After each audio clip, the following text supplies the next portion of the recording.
Hello guys, good evening Prajal. आज मैं आपसे बातचीत करना चाहती हूँ आज रात की प्रार्थना में, और आज मैं हर एक लोगों से बातचीत करना चाहती हूँ गाइस। मैं प्रत्येक व्यक्तियों से बातचीत करना चाहती हूँ कि प्रत्येक व्यक्ति आत्मा के स्वरूप में सृजे गए हैं।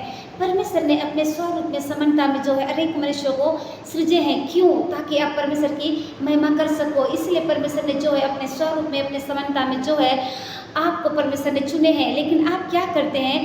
उसमें ईश्वर का स्वरूप भी झलकता है, लेकिन जब तक आप पाप और शैतान का उस जंगल से नहीं निकल पाएंगे, आप परमेश्वर की आराधना स्तुति नहीं कर सकते।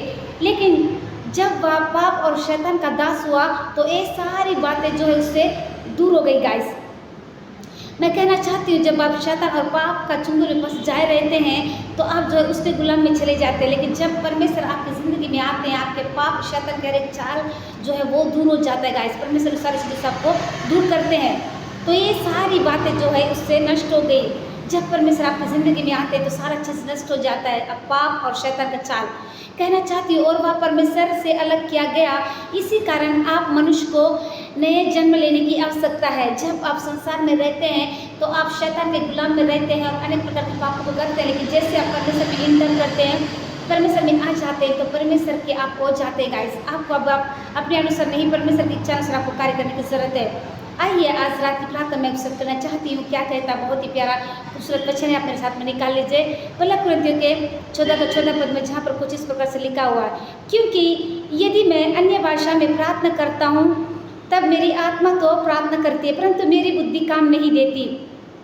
तो हम क्या करें? इसलिए पौलुस कहते हैं कि मेरी आत्मा प्रार्थना करती है परंतु मेरी बुद्धि काम नहीं देती। आमीन। गाइस, मैं आप लोगों को कहना चाहती हूँ, यहाँ पर यीशु मसीह बहुत ही खूबसूरत स्पष्ट रूप से आपसे बातचीत कर रहे हैं कि नया जन्म पाए हुए व्यक्ति के हृदय में आत्मा निवास करता है।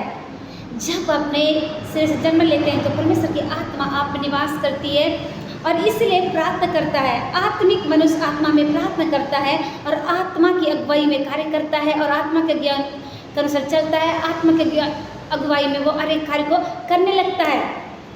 यहोवा का यह जो है तभी संभव होता है जब बुद्धि को आत्मा के अधीन कर दिया जाता है गाइस। आत्मा के अधीन जब बुद्धि को करते हैं तो वो आत्मा के अगुवाई में कार्य किए जा सकते हैं। लेकिन परमेश्वर पर विश्वास करने वाले व्यक्तियों के लिए आत्मा की अगुवाई में काम करना ही बहुत अच्छी बात है गाइस। सबसे उत्तम बात है। जितने लोग परमेश्वर को ग्रहण किए हैं और परमेश्वर को ग्रहण करने वाले हैं, मैं कहना चाहती हूँ, जब आप परमेश्वर की आत्मा के अनुसार कार्य करने लगते हैं तो वो जो है सबसे उत्तम बात कहलाती है गाइस। कहना चाहती हूँ कि व्यक्ति के आत्मा की अगुवाई में काम करना अधिक उत्तम है। पवित्र आत्मा के अधीन रहकर काम करना सबसे उत्तम बात है गाइस। इस संसार में परमेश्वर की आत्मा के अधीन रहकर आपको कार्य करने की जरूरत है। वह व्यक्ति आत्मा में अर्थात हृदय में परमेश्वर की प्रतिज्ञाओं के आधार पर विश्वास कर सकते हैं। आपको जब तक विश्वास नहीं होगा तो आप कैसे आत्मा में कार्य को करेंगे? आपको विश्वास करना पड़ेगा, तभी वो व्यक्ति जो है वह आत्मा में अर्थात हृदय में परमेश्वर की प्रतिज्ञाओं के आधार पर विश्वास कर सकते हैं।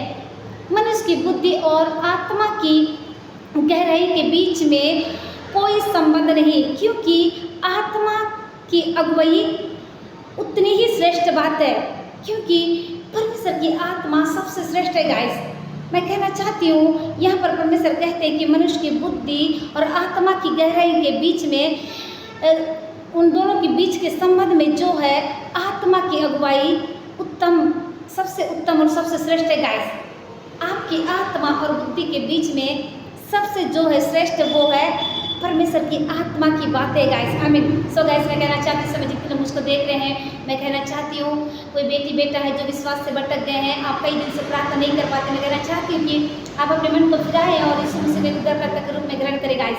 मैं कहना चाहती हूँ, जितने फेसबुक फैमिली और इंस्टाग्राम व्हाट्सअप नॉर्मल मैसेंजर के द्वारा, टेक्स्ट मैसेज के द्वारा, GML के द्वारा, वॉइस रिकॉर्डर के द्वारा जितने लोग सुबह शाम की प्रार्थना का अटेंड करते हैं, मैं आप लोगों के लिए कहना चाहती हूँ, आप लोगों के लिए गुड न्यूज़ है गाइस। मैंने जो है यूट्यूब चैनल खोल लिया है, उस चैनल में भी जाकर आप सुबह शाम की प्रार्थना का लाभ उठा सकते हैं। उस चैनल का नाम है प्रिया ब्रिज गॉड इज लव।